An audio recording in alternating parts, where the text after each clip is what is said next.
Hey, hey, hey! Heads up, bitches. Welcome to another episode of Cut the Shit.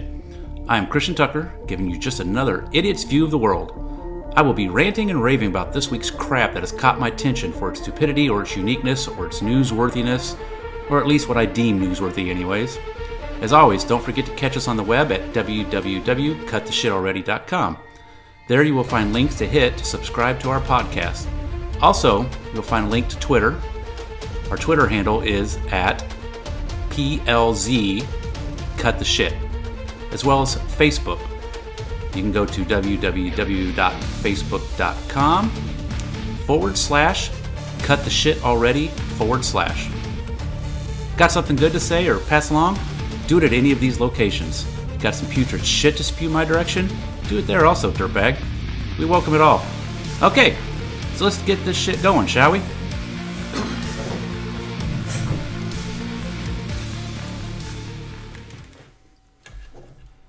Well, hello, and good morning. So we're doing an early morning podcast today. Welcome to episode 26. We don't have a big episode today, so we should get through this fairly quickly. I don't think we really have anything heavy to speak about today. No politics or world events or anything that I want to get into. I think it's all pretty much frivolous shit. Interesting shit. Like the song from the 90s, things that make you go, I don't know who fucking sung that, but boy, I used to know who sung that. Fuck. Okay, so a couple things. The people who watch this that are cynical and full of hate and all this other shit will say, oh, look, he's got two subjects where he's railing on a black man. I wonder if they'll mention the subject of where I'm defending a black man. For me, it has nothing to do with race, but there's people out there that's all anything is fucking race. It's fucking ridiculous. So with that, let's jump into it and let's piss those little sensitive bitches off, shall we? Damon Wayans. I love Damon Wayans. I love him from the first time I ever saw him, which was on In Living Color. He had some great characters. His homeless guy, always carrying the jar. It was a pickle, but it was really a turd in it. I used to act like that guy all the fucking time. I used to nail that impersonation, right? And then he also did Homie the Clown. I mean, I love Damon Wayans. Then he went on and started getting into movies. The Last Boy Scout with Bruce Willis. I loved that movie. I haven't seen that movie in a while, so I don't know if it stands up, but it was a great fucking movie. And then his brothers, Marlon and Sean. I mean, it's a talented fucking family. I really haven't seen them do anything bad, from the scary movies and to White Girls and, a myriad of other things. So, Damon Wayans has been in that TV show Lethal Weapon. And I've only seen a couple episodes, okay? And what caught my attention, well, first off, I didn't want to watch it because it's Lethal Weapon. I love Lethal fucking Weapon. I love Mel Gibson. Shane Black was the writer of a couple of those, maybe all of them, I'm not even sure. I just didn't think that they could pull off a TV show like Lethal Weapon without a Mel Gibson type character, right? Well, it turns out they could. And that Clayne Crawford guy, which we talked about before, his looks, his personality, everything, it fit the fucking role perfectly.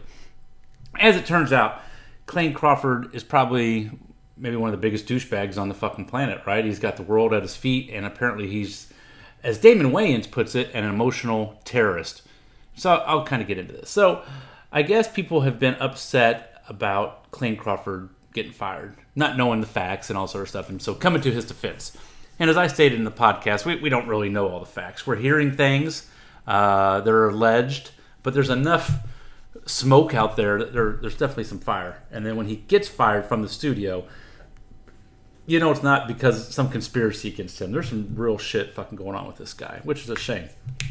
So I guess people have been getting on Twitter and Facebook and social media and whatever and just fucking railing and trying to blame maybe Damon Wayans for this is kind of the gist I'm getting of this. Some of these people are blaming Damon Wayans.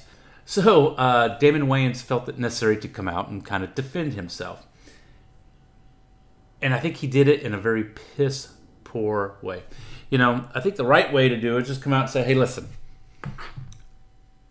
like you, I am sad to see Clayne Crawford go. I wish circumstances could have been better, but I have a job to do. I need to continue on with the show and give my best performance for the fans and yakka, yakka, yakka, right? All that lip service bullshit.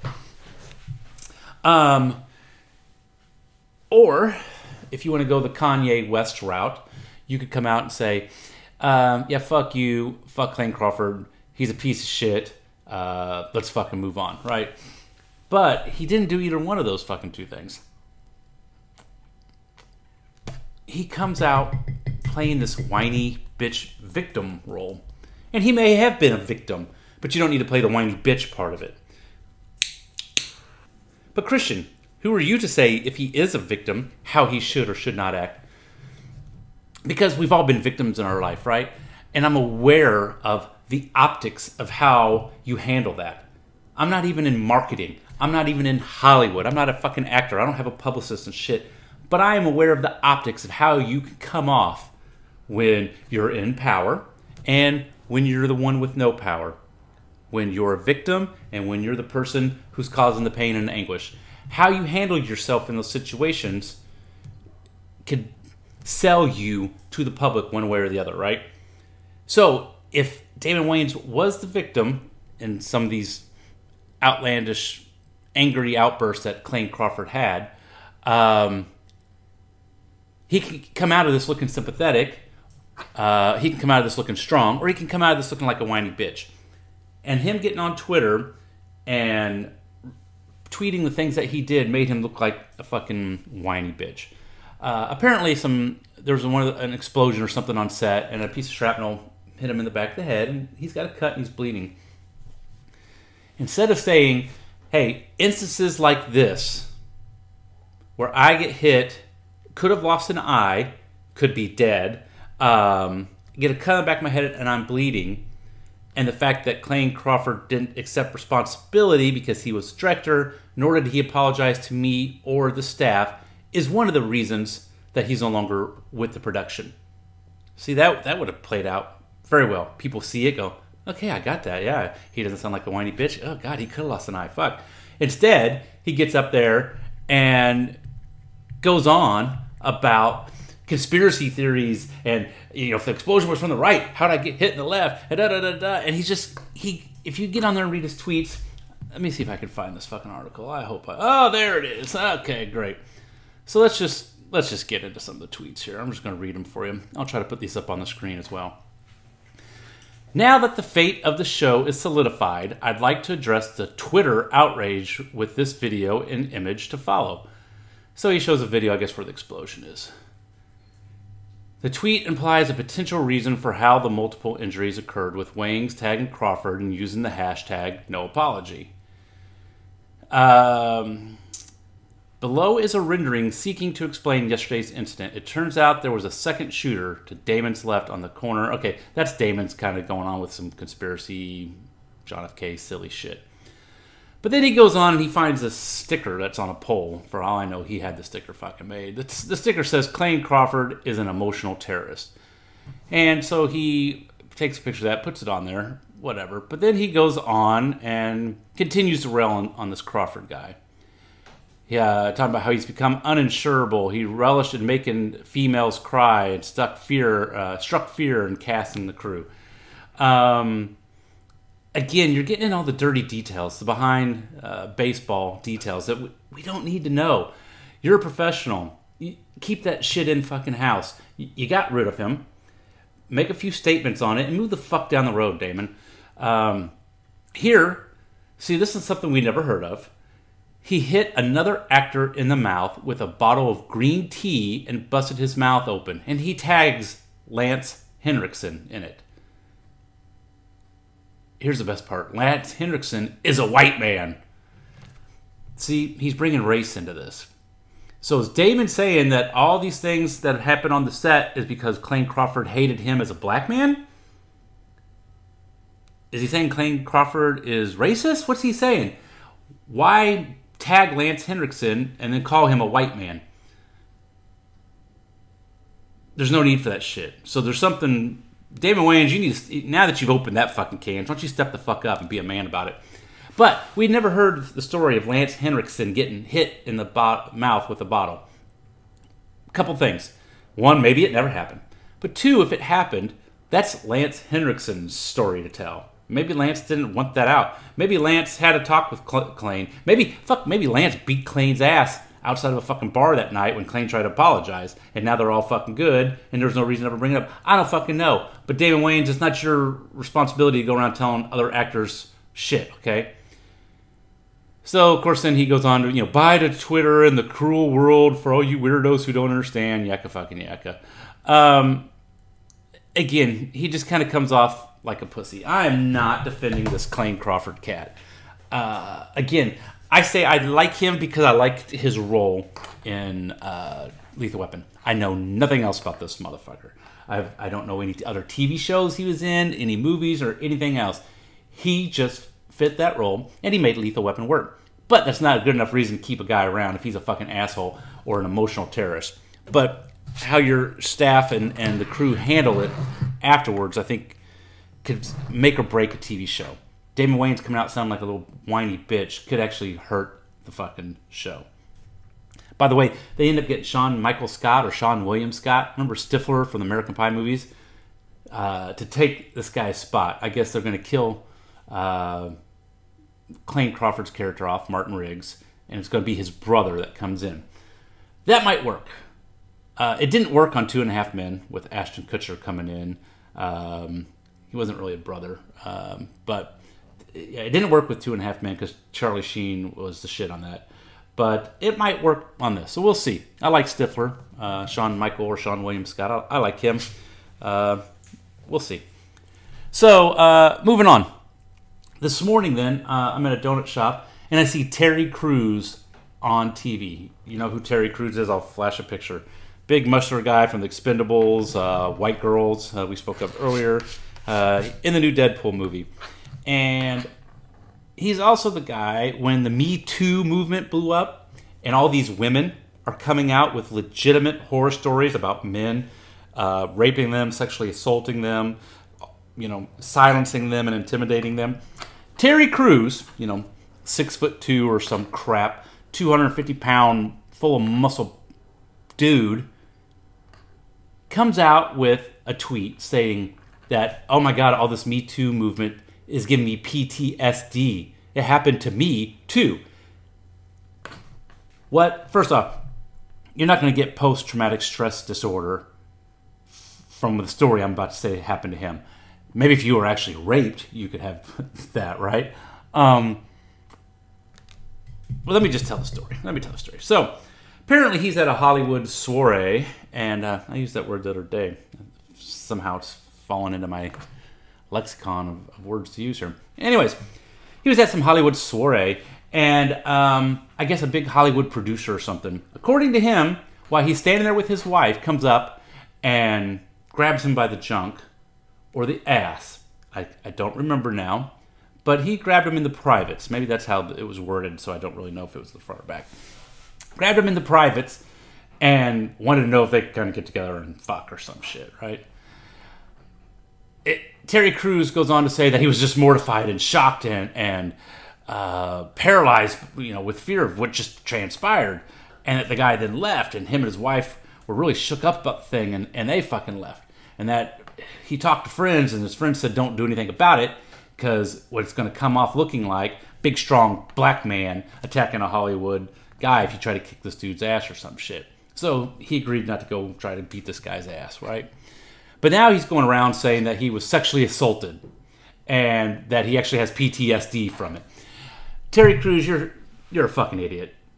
Now listen, if I run into you out in public, don't take exception with me and try to beat my ass because of my opinion on you, because you could easily do it with probably both arms tied behind your back. I'm under no illusions to that shit. But Terry,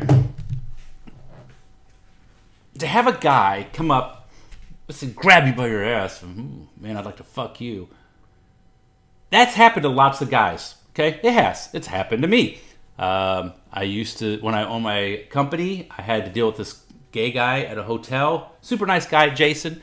But, man, this guy wanted to fuck me so bad, and he let me know it all the fucking time. To the point of even coming up and grabbing my ass, telling me how good I look in those pants, that type of shit. Here's how dudes handle that. How fucking men handle that. Yo, bro, get off me. I don't swing that way. End of fucking story. End of fucking story. I go home that night and I sleep like a fucking baby. I don't have any post-traumatic stress disorders because I had some gay guy fucking cup a feel on me, okay? Tell me he wants to stick his dick in my ass. I'm not down with any of that, but I handled it. Pushed it back.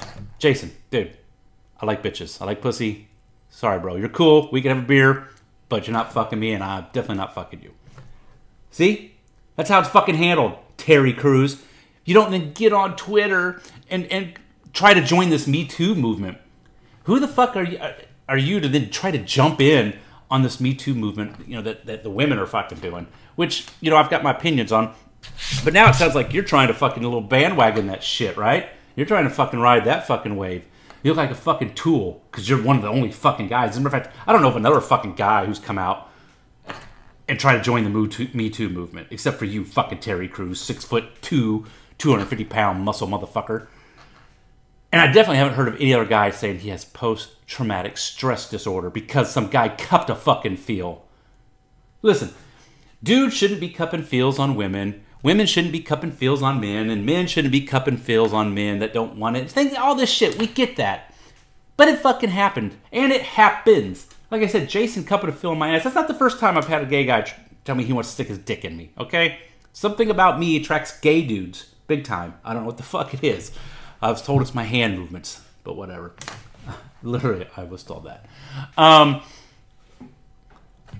So fucking grow up, Terry. So I see you on TV this morning. I think you're on the Megyn Kelly show, and you're promoting Deadpool. And you're talking about how you were part of the problem. You were raised as a man who thought you were more valuable than a woman, blah, blah, blah. Who the fuck raised you to think that way? I never once my entire life... Listen, I like chasing pussy. I love naked women. I love all that fucking shit, right? But nobody ever made me or taught me or said that I was more valuable than a fucking woman. If anything, it was always the other fucking way around. Show the women respect. Show them tenderness. Show them fucking love. A woman's body is to be respected, right? It's a temple. So I'm not the type of guy that's going to choke a fucking bitch and punch her and fuck her as her eyes are bulging out of her head as I'm squeezing her fucking neck. I'm a soft, sensual guy because I was taught that a woman's body is something to enjoy and it's a pleasure. And to have a woman in your life is a privilege, right? You don't deserve to have a fucking woman in your life. You need to earn that. You need to find a woman. You need to earn her love. You need to earn her respect for her then to want to be with you. That's how I was fucking raised. That's how most men were fucking raised. So, who the fuck raised you? You said you grew up in the ghetto. I saw that on the TV while I'm getting my donuts. Who the fuck raised you then to make you think that you were better than fucking women and more valuable? So now you're out there going, I was part of the problem. I was part of that card-carrying club. Fuck you. There's no card-carrying club. Let's just get that shit straight. Again, most guys treat women with the utmost fucking respect. Listen, let's just talk the United States. 333 million Americans, okay? Out of that 333 million Americans, let's say 150 million are men, okay? Out of that 150 million that are boys, I guess, because we'll call them males. Out of that 150 million, let's say 85 million of them are men of, breeding age, right? From 18 to 50, okay? Out of that 83 million of them are fine, upstanding human fucking beings who treat women with love and respect. The other 1.5 million are fucking complete scumbags that fall into your fucking category of that I always thought I was more valuable than a woman. I have never met a guy who has felt that way, who has said that. And we all sit around and talk, right? Smoke cigars, sit around the bonfire, having beers, and we talk some shit, right? Some Donald Trump locker room shit that LeBron James and those other guys, they don't ever fucking do, right? But whatever. So we talk some nasty shit, and I've never once heard anybody say that they're more valuable than a fucking woman or anything like that. Instead, they're always talking about how they love and they respect their wives and the things they had to do to get their fucking wives to prove their love to them.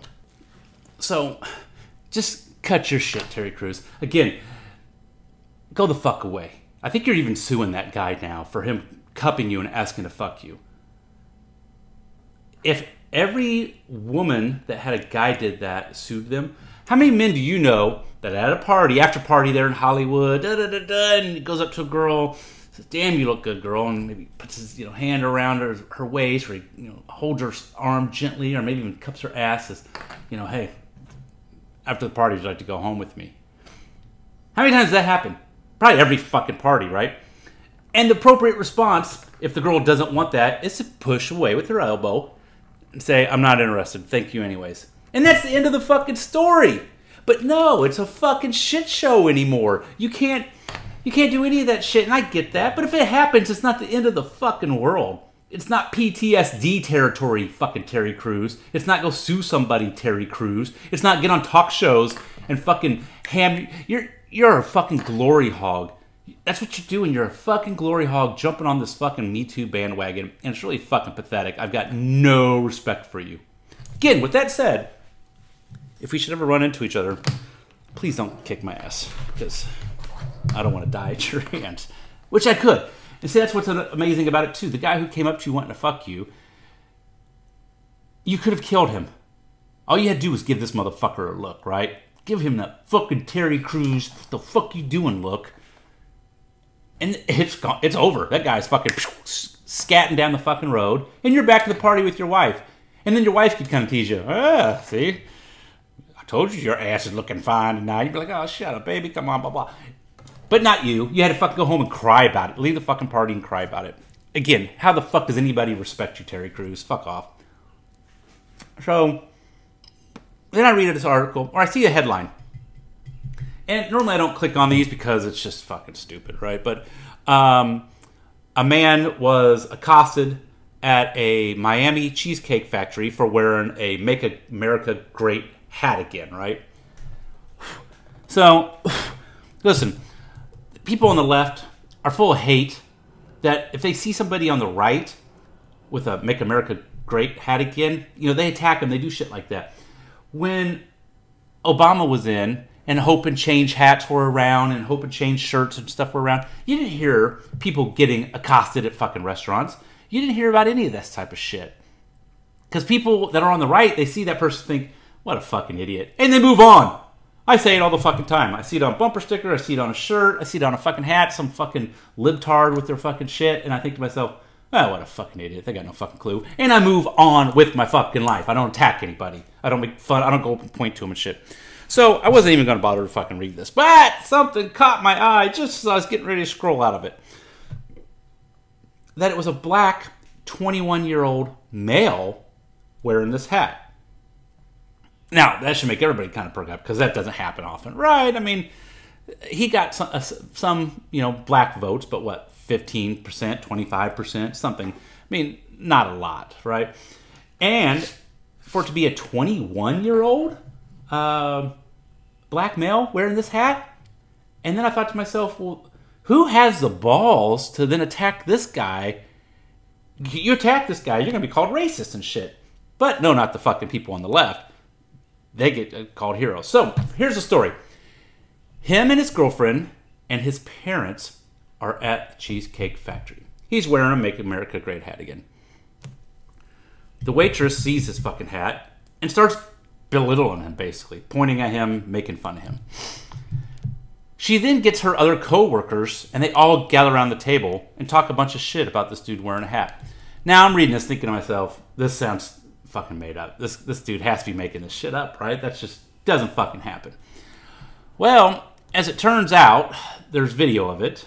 And that the site reporting it has seen the video of it and verified the details. Apparently, Cheesecake Factory has also seen the video of it because they have fired/suspended the workers that were involved, and then have gone directly to this kid to apologize to him. So you have a gang mentality of people who are working at a Cheesecake Factory. Fuck where it's at. It's Walmart. It's Target. It's Olive Garden. I don't give a fuck.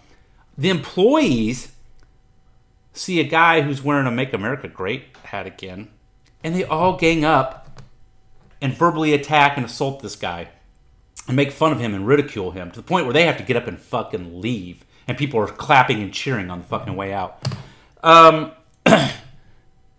It's fucking sickening. I don't care what color this guy is. It was just shocking to see that he was black and he was 21 years old and rocking a Make America Great hat again and standing up for it and standing by his convictions. I bet you he learned more from this than anything. I'll get into that here in a second. But what if this was reversed? What if it was the Cheesecake Factory and somebody was in there with a Hillary or a Bernie hat on, and all the employees got together and surrounded this table and said hateful shit and pointed at him and humiliated them and made them get up and leave? Do you not think there would be a fucking national outrage about this, right? Do you not think that it'd be on fucking every CSNBC, MSNBC, ABC, CBC, CBS, whatever, right? It's on all those fucking stations about how some fucking racist Republicans, yaka fucking yaka, but barely a mention of it because it's the other fucking way around. That's why the people on the right hate the media. It's the hypocrisy of it all. That's why they call it fake news, because you only pick and choose the shit you want to fucking do.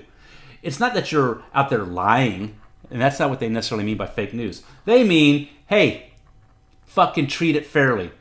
That's all they're asking. Treat shit fucking fairly. This hypocrisy is fucking getting old. So, I was going to touch on something on that, right? Oh, so, I said something about the kid learning something. So here you got a young black man who is probably surrounded by, left people on the left who are his friends and goes to school with and stuff. And maybe he was even that way himself. And maybe just over the past year or two, maybe he's kind of changed a little bit, right? He's thinking for himself and looking at other options that are out there. He decides to wear this fucking hat, and what happens? He gets attacked. He gets smeared. He gets painted as an outsider, as a piece of fucking shit. You don't think that's a wake-up call to that dude? You don't think he sits there and says, the things I thought maybe that I heard about people on the left that I kind of had my doubts on, they just proved it to me. All you did now solidify this guy to be a conservative. You solidified it in fucking concrete for him to be a conservative. Because he saw how you fucking treated somebody different than you. Fucking insane, guys. Fucking insane. So one last thing. A Sichuan airline co-pilot was sucked out of the window. Almost sucked out of the window. So, Sichuan, like the Sichuan sauce, airlines over in China, the windshield on the plane flew off. The pilot and the co-pilot were strapped in their fucking chair, thank God, because the co-pilot almost gets sucked out the window. He's halfway out the fucking plane. They had to get him back in. It was like negative 30 degrees up there in the whole fucking 9 yards. The pilot did an awesome job getting the fucking plane down. We may not hear too much about it here because it happened in China, right? And it was, Sichuan Airlines. But this shit's happening way too fucking frequently. Way too fucking frequently.